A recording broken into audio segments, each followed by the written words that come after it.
हो रहा है जैसे 6 नहरें पंजाब निकाल रहा है। पंजाब में चोलिस्तान से सिर्फ एक नहर निकल रही है, बाकी 5 कहाँ हैं? बिलावल भुट्टो खून चूसने वाले शेर की निशानदेही करें।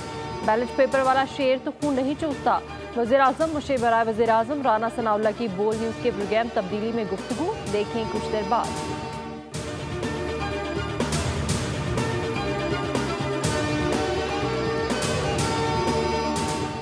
ठट्ठा में कौम परस्त पार्टी के कारकुनों का वज़ीर ममलकत खेलदास की गाड़ी पर हमला, अंडे और टमाटर बरसा दिए। नून लीग के कारकुनों के मुताबिक कौम परस्त पार्टी के कारकुनान ने हमारी गाड़ियों पर पथराव किया, जिससे एक गाड़ी का शीशा टूट गया। मुस्लिम लीग नून के कायद नवाज शरीफ और वज़ीर-ए-आज़म शहबाज शरीफ का वज़ीर ममलकत खेलदास कोहिस्तानी को फ़ोन, गाड़ी पर हमले की मजम्मत, कहा कि वाक़या नाकाबिल बर्दाश्त और अफसोसनाक है। वफाकी हुकूमत का IG सिंध से राब्ता, वाक़े की तफसीलात मालूम की। वज़ीर इत्तलात अता तारर बोले, अवामी नुमाइंदों पर हमले नाकाबिल बर्दाश्त हैं। सिंध हुकूमत वाक़े की मुकम्मल और शफाफ तहकीकात करें। हमले में मुलव्वस अनासिर को कानून के कटहरे में लाया जाए।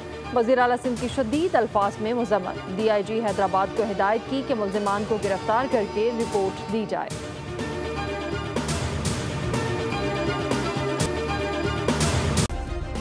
सब्सक्राइब करें और बेल दबाएं ताकि कोई खबर रह न जाए।